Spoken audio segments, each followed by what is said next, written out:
Hi, everybody, and welcome to episode 74 of Elves, Rings, and Nerdy Things. I am one half of your co-host, Sean, here with my other co-host, Sam. Sam, how are you? Doing pretty well. A little peek behind the curtain for the listeners. We are recording later than we normally would during the week. We had a couple of pretty big, consequential hockey games that had me especially up pretty late, unable to do what I needed to get ready for this recording.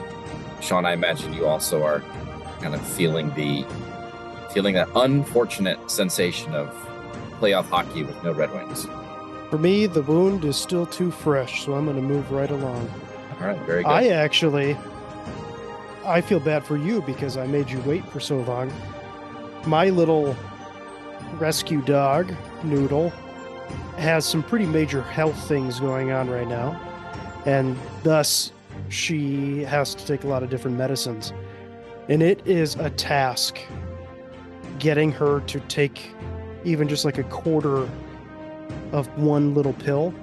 And I am amazed at the ability of her to have a piece of chicken in her mouth, eat the entire piece of chicken, and still spit out that little pill. Yeah. It's like if she were an X-Men, that would be her power. It's truly refusal. Yeah, it's truly phenomenal. So it is a monumental task, Herculean, trying to get her to take her medicines that are keeping her alive. So that's what I did. So my apologies for being late. Well, I do not envy you. To this recording. No problem. It gave me some extra time to prepare. So let's jump into it. I think, as people know, we are rewatching season 1 of House of the Dragon on HBO Max in anticipation of the premiere of season 2, which comes up later this year, I think in mid-June. We will cover that as those episodes are coming out. We are taking episodes 2 at a time for our rewatch. And so this is episode 3 and episode 4 in season 1. We'll jump into a summary, and then I'll have a few points to talk about, a little back and forth between the two of us, and then we'll wrap things up here. So episode 3 is titled Second of His Name. For 3 years, Lord Corlys and Prince Daemon have battled the Crab Feeder and his forces in the Stepstones without the Iron Throne support. Meanwhile, King Viserys plans a great hunt to celebrate his and pregnant Queen Alicent's son Aegon's 2nd birthday. Rhaenyra resents her father's excessive attention towards her half-brother Aegon. The ailing king insists that Rhaenyra, now 17, must marry to form a strong alliance and protect their lineage. Many suitors are considered, including 2-year-old Prince Aegon. Lord Lionel Strong recommends Sir Laenor Velaryon, Lord Corlys' son, as a potential match to mend the rift between the two houses. Overcoming previous doubts, Viserys assures Rhaenyra she remains his heir and can choose her consort. Meanwhile, brothers Hobart and Otto Hightower secretly scheme to make Aegon the successor, furthering their family's power and prestige. Sir Vaemond Velaryon pleads for the king's help. Viserys sends aid to the Stepstones. Seeing his brother's support as ending his chance to prove himself, Daemon acts as bait to ambush the Crab Feeder, winning the ensuing battle before the Crown's forces arrive. That's episode 3. Sean, before we jump into the specifics, what did you think overall? Relatively boring until the end. Really? You didn't like the hunt? I thought it was just fine. I mean, I'm still at a point where in my original watch, the show hadn't hooked me yet. And I don't think it was until we, spoiler alert, transitioned to enough of a time lapse to where our younger actresses then have older actresses play the characters. Yeah, you get more of their families involved. You kind of grow the cast, so you get to see the pieces on the board. So I still wasn't as interested in the show at this point. I really like the final scene, that action scene of Daemon drawing out the Crab Feeder. That's where my interest peaked during this episode.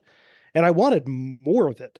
My problem with the crab feeder is he's such a shadowy character. Hmm.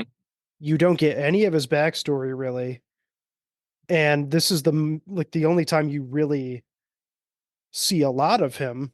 You don't even have A- you have And zero it's lines. He doesn't say a word. yeah, he doesn't talk. He speaks through his actions though.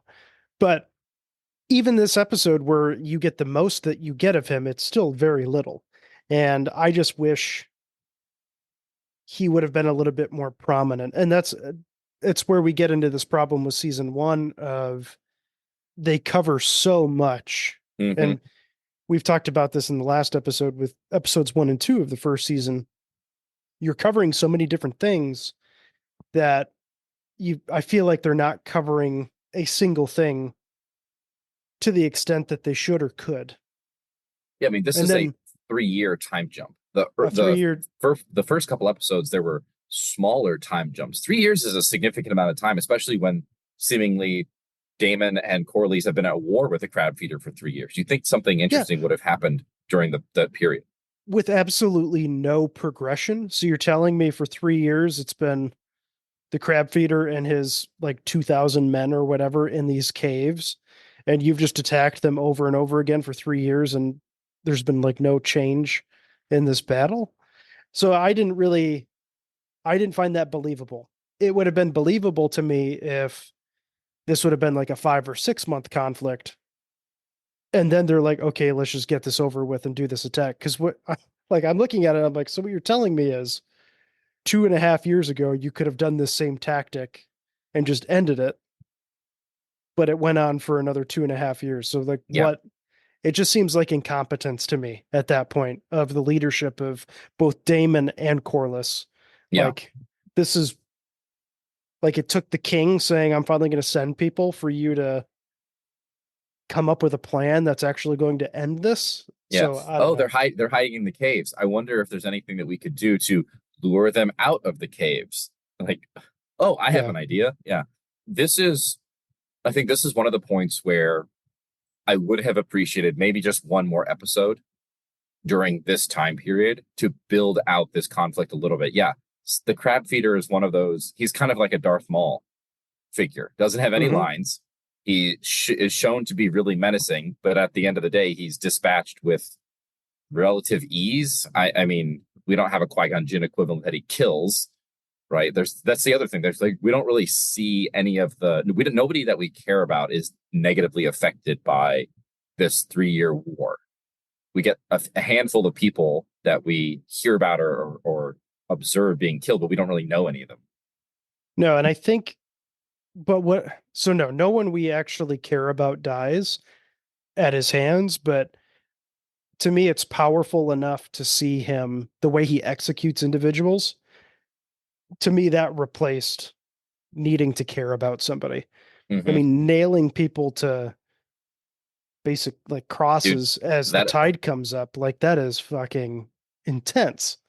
And then had to be eaten by crabs. that opening scene where he's nailing the guy to the cross and the guy is giving like Mr. Exposition, right? Yeah. He's like, these people, and then he like names all of the people that are the characters in the show, or they're gonna come and get you. And I like how you mentioned the crab feeder speaks through his actions, and one of his actions at that point is just to put a crab like closer to that guy's face, which Mm-hmm. is great. Like little things like that are great. Give us a tiny bit more of his Yeah. character, right? It doesn't need to be a whole episode, but they kind of half the episode is the hunt, half of the episode, or maybe probably less than half the episode is this war. But you could have done something similar. I'm sure there are things in King Landing that they could have done, but I have to imagine this was partially the showrunners not knowing how well this would be received, and they wanted to move along to the big conflict where they actually had the meat of the story. Well, and the point of the whole subplot is just to further the relationship between Damon and Viserys. So I guess mission accomplished. Yeah. We have the little plot line, and now it can further that story. So Yeah. All right. Well, let's talk about some hot topics here. So we do spend this a lot of this episode is spent on this royal hunt for the second mhm. name day of the king's son Aegon. We meet a fair number of new characters. So two Lannisters, Lord Jason Lannister, who is the Lord of Casterly Rock, and then also his twin brother, who I think it's Tylind or Tybolt. I can't remember exactly what it is, but he's on the King's Council, and he's kind of a skittish, dramatic character. And Viserys doesn't like him, kind of ruining the mood when all Viserys wants to do is eat a little barbecue. So they're in this episode. We also get Hobart Hightower, who is the Lord of the House Hightower and the elder brother of Otto the Hand. They were the ones that were plotting about putting Aegon on the throne, basically usurping Rhaenyra as heir. We meet the sons of Lord Strong, Harwin Breakbones, and Larys. Breakbones is described as the strongest knight in the realm, and they have one scene where it's at the end of the episode, or closer to the end of the hunt scene, where the large stag has been cornered and restrained, and you've got like three guys on horseback holding the stag, and then just it's Harwin on the ground, just him like holding the stag, implying how strong he is. And that is what it is. We can talk about that a little bit. I think that he's a character that, especially later on, we could have had more time with to really flesh out. We meet some of the additional Valyrians. So Vaemond Valerian, who is the younger brother of Lord Corlys, and then Lord Corlys' son Laenor. We don't get a lot of time with them. In fact, you kind of blink and you miss them to a certain extent. Was it clear who they were on your watch? No. Okay. I feel like most of the characters in this sequence of the hunt and all like the tent and all of that stuff. Did that contribute to your? It very well boring? could have, yeah. Because I mean, Game of Thrones characters are introduced methodically, and you spend time with them when they are introduced, so they're memorable. I feel like House of the Dragon has a tendency to just name drop very briefly. And then some of these characters don't even come into prominence until the second half of the season. So yeah, by the time they do come back, I forget that they were even in the show because it was such a brief moment of an appearance. And I got really confused too with the Lannisters being twins the first time I watched it, because I thought it was just the same guy. They look too similar as twins. You think they would do more. Yes. I think there's like differentiate between them. Slight difference. And they have the same they have the same hair, they have the same beard, they dress similarly. So yeah, maybe have one of them have like a medieval bob or something. Yeah, like just give them a hat or something. Who knows? Like one of them wears a big necklace. A fedora, yeah. Those characters are played by the same actor. It's one actor playing two characters, and he was in the original Game of Thrones show very briefly as Sir Hugh of the Vale, who was killed in a joust with the Mountain. I mean, you couldn't get real twins. Yeah, I don't know. I feel like there's twins out there. Just get some real twins. Get some. I mean, they'll be back in future episodes, so I'm sure we'll have more time to look for subtle differences between them. Okay, and then the other thing, we are introduced to some ladies of the realm, the wives and mothers of some of the lords in attendance at the hunt. I'm not going to spend too much time there. There was one notable interaction between Rhaenyra and one of the ladies, and we do get a little bit of backstory to kind of the danger posed by the crab feeder. And did you catch this, that the daughter of a lord had been kidnapped basically when her ship was stopped by the forces in the Narrow Sea, and she's sold into sex slavery? No. Did you catch that? Yeah, it was very brief. I would say, to your point about a lot of characters in a little bit, and you kind of don't know who they are. There was one scene where I had to rewind multiple times and then turn closed captions on just to catch what was being said, which is a little frustrating. Well, don't know who they are and then don't even really care. Like, what is it to me that some lord's daughter was kidnapped and sold into slavery when you have the conflict currently going on? Yeah, it's like we don't need them to be evil slave masters in order to just dislike them. We don't like them because they're cruel. We don't like them because we're kind of supposed to be cheering for Daemon, even though he himself is pretty cruel. it was, I think it's some of those things are just kind of nods to the book readers because she is a character in the books, and she eventually becomes quite a powerful figure in whatever city on Essos where she ends up.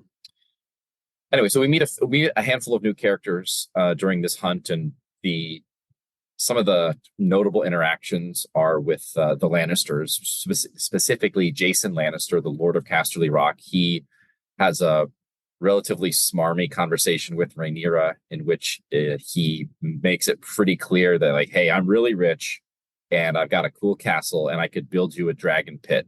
And at first, Rhaenyra is kind of entertaining the conversation, but then when she realizes this is his attempt at wooing her, she gets turned off and Yeah, it's goes about back marriage. inside. Yeah, yeah. And then we get the sequel to that conversation, not with Rhaenyra and Jason, but with Viserys and Jason, in which Viserys relishes making Jason Lannister squeamish, which was Hmm. very enjoyable. What did you think of that conversation?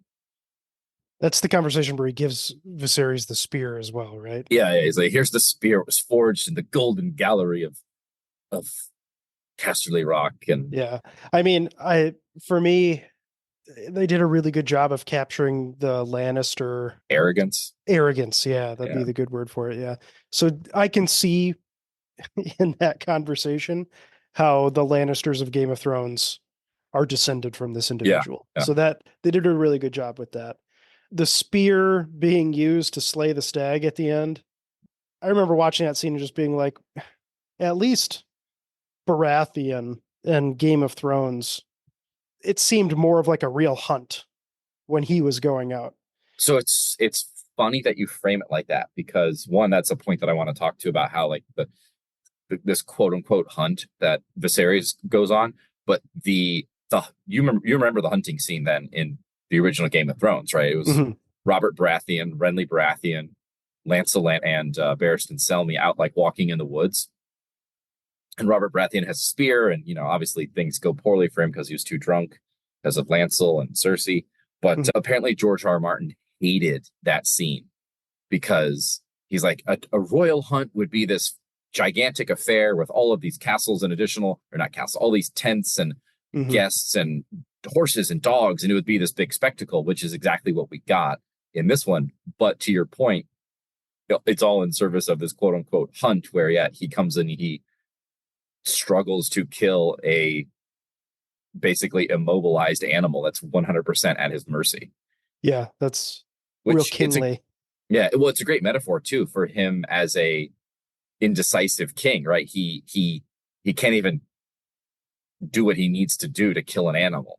Yeah. Um, And then he has juxtaposed that with Rhaenyra, who, I mean, she doesn't have like the initial killing blow, but she gets her hands dirty. oh yeah, covered in blood, kills an actual beast that was threatening her. I mean, she probably puts it. Kristen Cole did most of the work. Rhaenyra didn't do exactly nothing. But I guess the other thing too, the strong parallel is the comparison of the hunting of the animals to the killing of people, specifically the similarities between the stag and Emma Aaron from episode 1, Mm. where in the marriage bed, in the birthing bed, she's being held down similar to how the stag is held down, and she's basically killed at Viserys's command, if not by his hand directly. And then you've got earlier in this episode, Rhaenyra compares the screaming of a wild boar to the screaming of children, Yeah. which we get that in the boar scene. And then, of course, the third kind of hunt in this episode is Daemon and the crab feeder, where at the end of the episode, Daemon, not single-handedly, but uses himself alone as bait in order to lure out all these forces, turns into an ambush both with dragons and with ground forces, and then eventually he kills the crab feeder, and it kind of pretty brutally butchers him. So, like, similar to Rhaenyra, he's covered in blood. Which, I mean, did you caught on to the fact that crab feeder has grayscale? Yes. And I also caught on he was wearing one of the masks of the assassins that were trying to take out Sons of the Harpy. Daenerys. Yeah, Yeah, yeah. the Harpies. Yeah. Which, I mean, this is obviously over 100 years before the Daenerys, or what did they say? Even like 172 years before Daenerys is even born, or something like that. So slightly anachronistic. Not that those masks, are only could only ever have been made at that point, but maybe it's a slight nod to your Game of Thrones folks. But then the grayscale, it's like that's supposed to be in many cases a communicable disease spread by contact. So Hmm. you think like, oh, either there's people out there like, oh, Targaryens are immune or resistant to disease, or maybe it was a non-communicable case like Shireen Baratheon in Game of Thrones. She had grayscale, but nobody else could get it from her. But either way, it's one of those things where it's a little bit head scratching. Like he didn't need to have grayscale in order to be menacing. He's already menacing. So what's the I point, guess, kind of? isn't there something to do with people with grayscale also go crazy? There is. So that's a thing. But So maybe he was just, that's why he was so maniacal. maybe. And again, I think it would have been nice to have a little bit of more time with him to see, oh yeah, he's crazy because of the grayscale, but it works because, he's daring. But Mhm. at the same time, he's crazy from the grayscale, but also he's very tactical in using the caves and successfully repelling this war for 3 years. So anyway, he is dispatched in the third hunt that we have here. Anything else on the hunting scenes for you? The actual like people going out and killing animal stuff. Okay. All right. The next thing I have is there's a couple of great scenes with Alicent in this episode. And I'm really on my rewatching, I'm getting a much greater appreciation for her character. There's one scene where she's talking to King Viserys about toward the end of the episode about the request for aid that he received from Vaemond Valerian. And she basically says, well, what's good for the realm? And that results in Viserys having this breakthrough, like, oh, it would be better for the realm if the crab feeder were destroyed. It doesn't matter my personal animosities, my personal feelings. And I think either in that conversation or earlier in this episode, he says something along the line. Viserys says, I try to make one person happy, but that upsets somebody else. And for Alicent, it's like, well, you can tell she doesn't necessarily care about keeping people happy. She cares about doing the right thing for the realm or for a person, even if it means maybe something that they're not going to like. It's not going to make them happy, but it's the right thing. Like, I think she has kind of a scene in this episode where Viserys is drunk and looking at the fire, which that big bonfire really reminded me of the funeral pyre for his wife, which maybe was also reminding him of, because he's then quickly talks about his dead son and the dream that he had.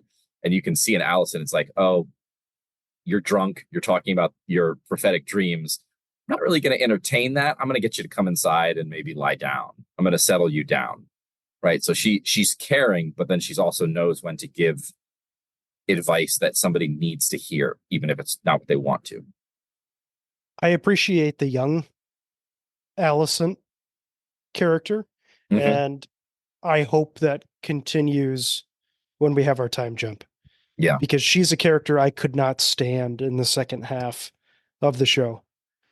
It just felt like every decision that was made by her character later on, instead of good of the kingdom, it becomes self-serving like her dad. Yep. So I'm intrigued to see how my opinion changes as we go. Okay. Then we'll track on that then. Okay. Then the final thing with this episode is Damon's plot to get the crab feeder. So he goes under a white flag of surrender and then kills the people who came to accept his surrender. And he put himself in great danger. He's shot with a couple arrows. He seemingly single-handedly kills a bunch of dudes before his allied forces show up. What do you think of that as a tactic? Do you care about the being dishonorable thing? No, I don't care about the being dishonorable thing because it's Damon's character. I find it not believable Mm-hmm. that all of the archers on the cliff did not see an entire army like Yeah, where did they also come from? crossing. Yeah. So I don't find that part believable. I think it would have been better if Damon goes alone, the army of the crab feeder comes out because they believe that the dragon is, if Damon's there, there's no dragon. And then the dragon comes in with what's his name? Lanor. Laenor, with Laenor like doing that attack. And then you see the boats coming across of the soldiers Yeah. of Lord Corlys. Because it didn't make sense to me to just sit there and be like, well, there's dozens, if not 100 archers up on this cliff face looking out over the water. They would have had and it's not like it's smoky, foggy. They definitely would have been able to see this Yeah. group come across. So I liked the tactic. I thought it made sense for Damon to do this, but I don't think the success of it made sense. Yeah. You'd think he would have been hit by more arrows in a way that really would have injured him. They wouldn't have done the thing where, oh, we're going to go at this guy one at a time. Like we had that at the very end, and then the dragon showed up. But like you're saying that dragon got close enough to all those dudes to completely burn them, and Yeah. they didn't hear it. Nobody yelled dragon. Yeah, you're right. So it's one of those things where it's a very fine line between showing these people as heroic and skilled and tactical masterminds, but then also begging the question of like, well, is that even possible? They're not superheroes, right? We're still in a grounded world. There is magic, but there's constraints. There's dragons, but they're not immune to, they're not stealthy. And you don't want to feel like people have plot armor. And there's Mhm. there's no reason to write it like that. Like even, I mean, we saw this a lot in Game of Thrones, right? Where basically none of the characters that were really important were killed in the long night battle at Winterfell, right? Despite the gigantic horde of zombies and people being like covered in zombies, and all of a sudden, like, oh, I guess Samuel Tarly is just going to keep surviving despite the fact that he can't run fast and can't fight very well. All right, but that is it for episode 3. Any final thoughts? Let's get on to episode 4. Episode 4. Okay, episode 4 is titled King of the Narrow Sea. After an unsuccessful month-long tour to choose a consort, Rhaenyra returns to King's Landing. Daemon also returns after conquering most of the Stepstones. Now called King of the Narrow Sea, Daemon swears allegiance to Viserys and hands over his crown. As the reunited brothers celebrate, Alicent and Rhaenyra reconcile. After dark, Daemon and Rhaenyra sneak out to explore King's Landing, attend a bawdy play, and visit a brothel. Daemon seduces a willing Rhaenyra, but unable to consummate the affair, he abandons her there. Returning to the Red Keep, Rhaenyra seduces Sir Criston. Informed by the White Worm's spy, Sir Otto informs the king about Daemon and Rhaenyra's carousing. Alicent overhears and privately questions Rhaenyra, who swears she is still a maid. Viserys confronts Daemon, who, hungover and disheveled, seemingly confirms the rumors and proposes he wed Rhaenyra. Viserys claims Daemon only wants the crown and exiles him to the Vale.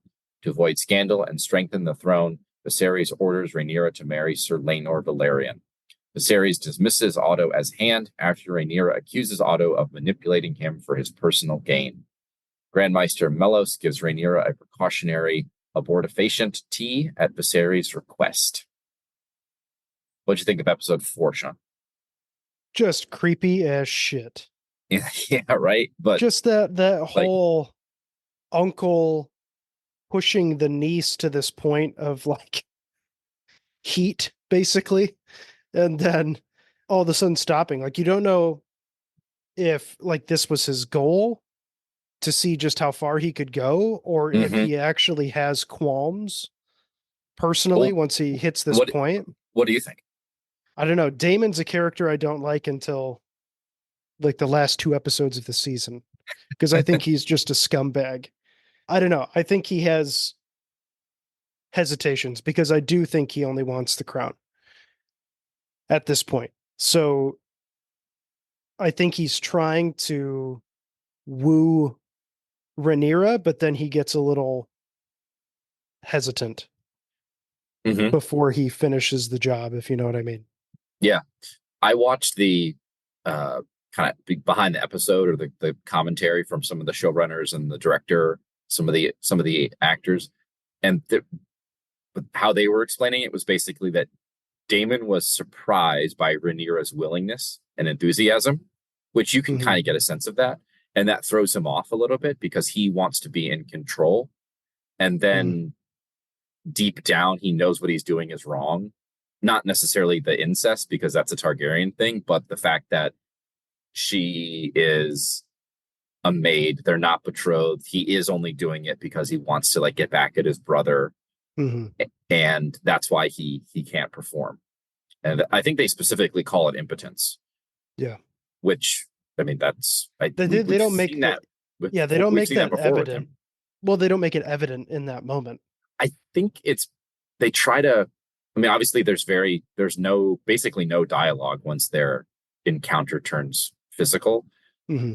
but you see his face his expression kind of change, and then he kind of hits the wall and storms off, and that to me implied like he's frustrated, and he's frustrated because he can't perform, and that's why like he's angry and runs off. So I Sure. think it came through, and then the behind the episode kind of confirmed that for me. But that's just one of the specific sexual encounters that we have in this episode. We have well, I was gonna say we have three. We have a lot more than three because in the background of the Damon and Rhaenyra scene is just kind of a Yeah, maybe it's fair to call it's an they're in a orgy brothel. of Yeah. sight of sorts. Like there's some many different couplings and some larger groups of people all engaging in scenes. And the director of this episode was a woman who specifically explained that she wanted to shoot these scenes from a woman's perspective, counter to what she had seen. And I thought that that came off effectively. This was not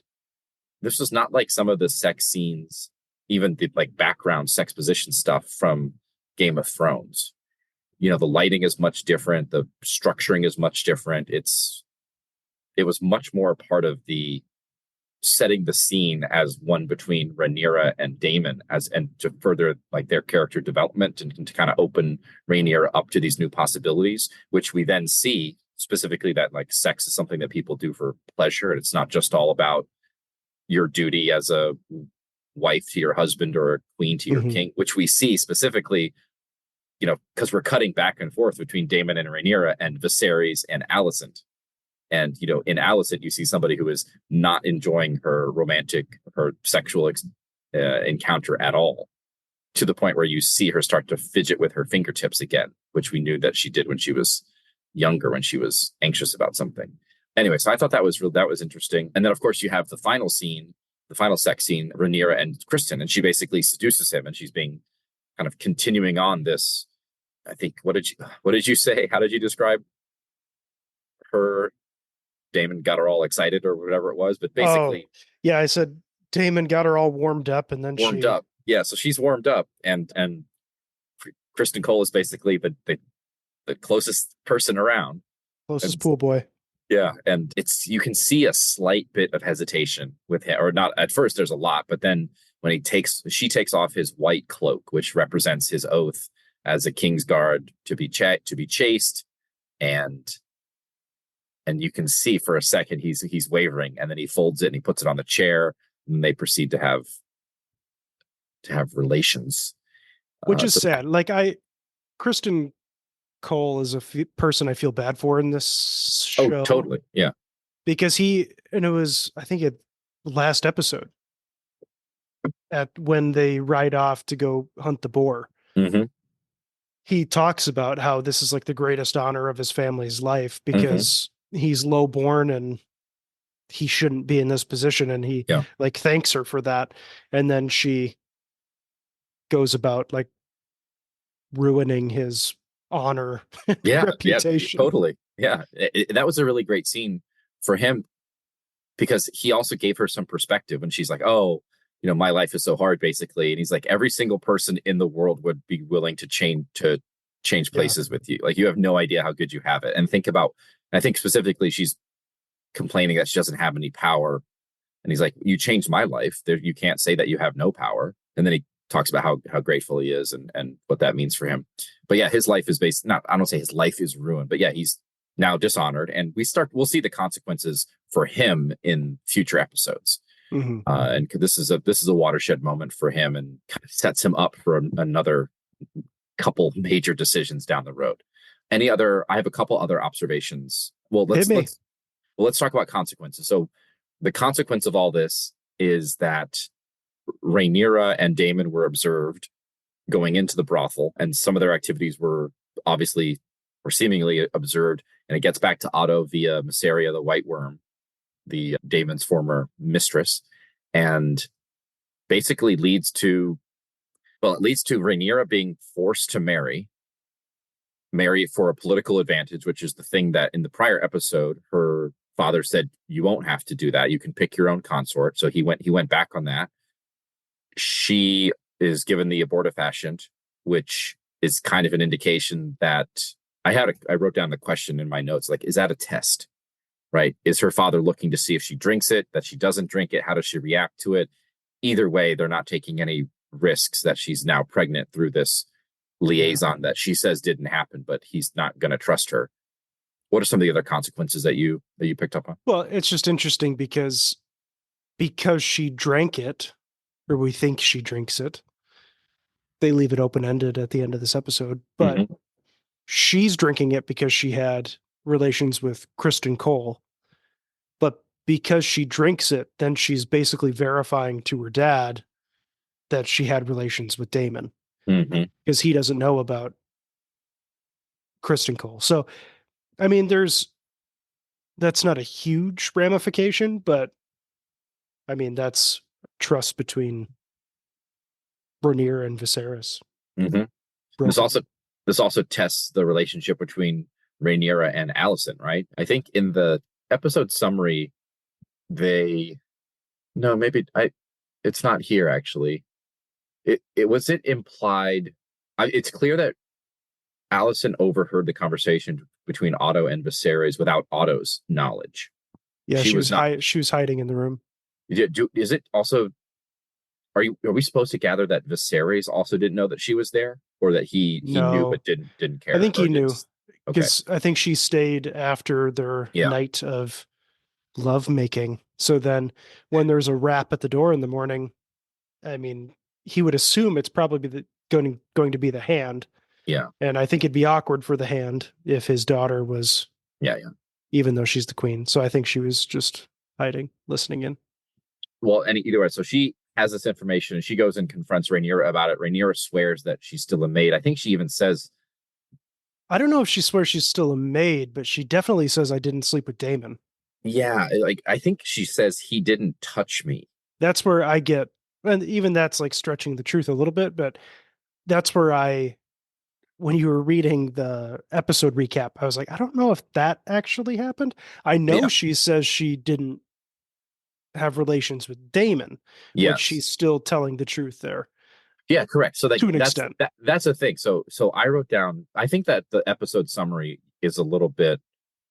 She never said she's still a maid, which is Mm-hmm. which would have been a lie. She goes out of her way to basically frame it in a way that she's not lying. She's just only focusing on the accusations that she slept with Damon. Mm-hmm. Where she says Mike. The question I wrote down during my watch was, does Rhaenyra actually believe that she wasn't touched? Is that her way of saying she didn't go all the way? And I think the answer is yes. All the way. Because Yeah, I think she purposely says that to stretch the truth a little bit, yeah. but So what still she tell the truth. yes. So what she means by he didn't touch me was he didn't go all the way with me, which because that's what matters, right? You can like they don't care that. Kissing cousins. Yeah, that's right. That's right. Anyway, so we will see how that relationship is tested in future episodes because there is going to be, well, this is a rewatch. So there's going to be a rupture between Rhaenyra and Alicent over this. Spoiler alert. Sorry if anybody hasn't seen a Sure, show that's been that's out been for like a out year for. and a half. Anyway, so I thought that was good. Just this, the thing that I'm really appreciating on this rewatch is Alicent, especially young Alicent, and her care for other people and her desire to try to strike this balance between being a good friend and also being a good queen, being a good wife, being a good daughter. You can understand why she's so stressed with the fingernails and kind of the looks that she has and the like the one moment that she gets by herself in this episode, after she puts her baby down and she helps bathe her husband. She gets to her chambers and she like goes to drink just a sip of wine, and then there's that knock, right? Or maybe it cuts a little bit later. She had this. She's That's like, like her. she's getting ready for bed. Yeah, yeah, and that's her one moment. It's like God, this poor woman. She shouldn't have been so gentle with the bubble bath. Yeah. It's her own doing. Okay, so we'll get. I want to come back to the bubble bath stuff and the king and his health generally, but the last thing I'll say is the are you picking up on the tapestries or the wall decoration in specifically Allison's room? It's like all of this like orgy stuff. Oh Have you no, seen? I'm not. Oh my god, dude, you've got to go back and watch it because in the scenes where you've got Damon and Rhaenyra at an orgy, you cut back to the Red Keep with Allison in a bedroom where she's Surrounded by orgies. surrounded by orgy tapestries. It's a really interesting thing, and this is I'll use this as a segue to another scene where they mention tapestries, which I think that was maybe intentional, so people have it like in their subconscious of like, oh, tapestries, and then they see the tapestries. Maybe I don't know if that's true or not, but in the 5 minutes where Viserys and Daemon have reconciled, basically after Daemon gives up his crown, they're hanging out in the garden in the Godswood at the Red Keep, and they're joking and laughing and drinking, and there's a little bit of awkward tension when Rhaenyra comes up because she just kind of prematurely ended her tour, and so there's tension between her and Viserys. And to cut the tension, Alicent Hightower says, "Would Prince Daemon like to see the new tapestries that you received from Qohor and wherever?" And then Viserys turns to Daemon and goes, "Would you like to see the new tap?" And he can't even finish it before like breaks out laughing. And it's such a good line, like comedic delivery from the actor. I love it. I've rewatched that scene multiple times. But then almost immediately, Rhaenyra goes, "I'd like to see the tapestries." And then Viserys he goes from laughing and smiling to very serious and just goes, "Well, then you should not deprive yourself." And he doesn't say anything. And then she looks around and no one says anything. And then she goes, "I think I'll enjoy them myself." And then walks away. And it's such a good comedy scene. It's perfectly awkward. It's so good. Yeah. Yeah. And I think it showed a good well, not a good relationship, but a brotherly relationship between Daemon and Viserys, that they were kind of joking at an inside joke. Mm-hmm. And then, yeah, just having Rhaenyra come up and say that, and then It's, have her just be like, all right, I'm going to go by yep. myself. Fuck you, dad. Okay. So And then there's a callback later, too, when Alicent goes, how were the tapestries? And then Rhaenyra says something like, oh, they were really boring. I was only there for like a small amount of time, and then she left. all right, now I need to go rewatch that because I watched this episode, some of it earlier tonight and some of it last night, and it was pretty late, so I might have missed the follow up. Damn it. Okay. Um, Yeah, so it pays off again. They continue the I tapestry love joke. it. And there's actually another I vividly remember another episode later in this season where Damon is talking about tapestries. Well, we shall see. Yeah, I've got tapestries on the mind. Okay. So this is something that we've talked about before, and we see it again in this episode, just the physical deterioration of King Viserys. Oh, Uh he's like a leper. yeah, it's bad. So we've seen the cut on his finger and the kind of necrosis setting in on one of his fingers. In this episode, we see now that it's spread to another finger. So two And fingers. And are they amputated? They're both gone, fingers right? are amputated. Yeah. Yeah. And the stumps are still kind of black. And then we knew that they had the one thing on his back from the beginning of the first episode. And now we see in his bath and his sex scenes, like multiple wounds on his back that are obviously not healing. Mm-hmm. And you get this sense of the physical toll that it is that the kingship is taking on him. Mm-hmm. Yeah, when you're just covered in open wounds. Can't be nice, No, it right? can't smell good. That too. Every Like time I look at, especially in like later episodes, every time I look at Viserys, I'm like, dude, you must like stink, man. yeah, The number of like open wounds and just yeah, all of his unhealed, festering. I know, yeah. And at that point with two fingers, I would just cut the hand off and then cauterize it at that point. Because so if it's spread to two fingers, I'd be like, let's just remove the whole hand. That's what I would so do. I mean, I there's so many. This is something I talked about a lot in the first two episodes and our first episode covering the series. The manifestations of Viserys' weakness as a king, and again, this is one of them where if he just made the hard decision early on to amputate the one finger, just amputate the one finger, and maybe you could have actually prevented it. But he didn't, and they tried to treat it, and it Yeah. festered and it spread. And now, yeah, to your point, you've lost two fingers. Are you going to lose the hand? Right? And we've both watched this one way through. Like we've watched the season before. It's not going to stop. It's going to get way worse. And yeah, could it have been prevented with more aggressive treatment, even if it was painful in the moment, which is kind of a Or if metaphor it for, seemed drastic in the moment. yeah, which is kind of a metaphor for his entire way he goes Existence. about ruling and running his family. Yeah. So the one final thing on this, which is somewhat related just to this kind of physical deterioration, is the rat. Did you catch this where Alicent is lying in bed after they have sex and she looks up and there's a rat scurrying on the top of the king's bed? Mm-mm. Oh, dude, you should check it out. So I there there's two ways of thinking, and that they're not mutually exclusive. One is that the rats are scavengers, right? And so they're gonna it's a kind of a somewhat of a metaphor for the dying king or the weak king being consumed. People trying to exploit him for various things. And Or they're there's this just attracted to his stank. or the stink, yeah, right, the practical explanation. And then there's this other explanation that the rats are actually spies for a character who has warging powers, and that is something that we'll talk about in a future episode. Because if you there are multiple occasions where rats are seen kind of scurrying around at night in people's chambers or observing things. Interesting. Yeah. We'll come back to that. But okay, two more topics here that we want to talk about. One is pretty short, which is the secret passages of the Red Keep. So Daemon and Rhaenyra escape or sneak out of the Red Keep via a secret passage that was in her room. She learned about it for the first time. You can imagine that Daemon probably has a pretty good sense of where these passages are, having lived in the Red Keep as a young person and just been adventurous and rebellious.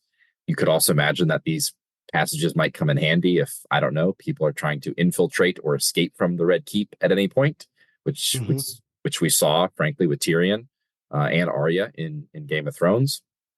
And to pick up on something we discussed last time we met, during her exit of the Red Keep, she walks by the skull of Balerion, and all of the candles are lit and burning. So Yep. somebody's job is to light those candles every night. Candle budget must be enormous. Enormous. And actually, we do get a little sense of this too, where all the servants are like going out through the Red Keep and lighting the torches at night. Yeah, plus One, the pathway from the secret hideout had torches that were lit. the one, like the final. Yeah, before she gets to the skull. Yeah, I She didn't like catch that. she turns a corner and there's sconces and Interesting. those are lit. So it must be like on the cusp of then entering that chamber or wherever it Yeah, was. But I was yeah, just like, I feel like someone then at that point would be so close to, like, what's to stop someone from just walking a little bit further and just being like, oh, what does this stairway lead to? yeah. Like I'm in the princess's bedchamber. yeah, they never show like that there's another doorway that leads to the stairwell that goes up towards her room. So I Yeah, don't know. yeah. And that's Maybe. me nitpicking too much. No, that's fine. That's fine. Okay, so the final thing is this episode has a pretty big climax with Otto Hightower being removed as Hand of the King, and you get this really intense conversation. You can tell it really weighs on Viserys, and he thanks him for his service, but he says, "I can no longer trust your judgment. It's obvious that you have an agenda, specifically your grandson," and kind of implying that he thinks Otto either misrepresented or was too eager to pass on the news about Rhaenyra and Daemon specifically, and that he, like I said, no longer trusts his judgment, and he's removed as Hand of the King. And he says, you purposefully put Alicent Yes, in the position for me to want to marry her. So at this point in the season, and I was like, yeah, man, Viserys is like full Team Rhaenyra. He's starting to catch on to the scumbags all around him. Good for him. Mm-hmm. That's at least where my mind was at the end of this episode. Yeah, he finally makes the hard but correct decision in the multiple ones, right?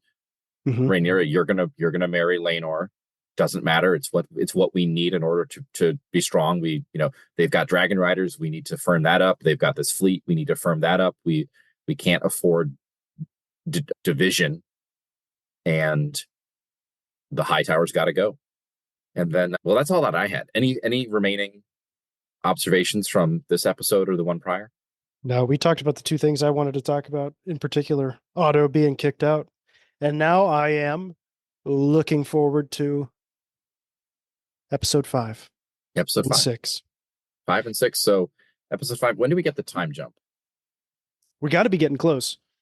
Okay, so episode 5 is the last episode Youthful. with our youthful actresses, and then we jump forward 10 years. Well, it's been fun to talk about this. I like getting back into this world of Westeros and picking up on things that I didn't pick up on the first time through, talking them through. It's always good to test your observations with somebody else and hear what they say. And we will do it again next week. And I hope you, listening audience, will join us. You can follow us on Facebook, Elves, Rings, and Nerdy Things. You can send us emails at elvesringsnerdythings@gmail.com.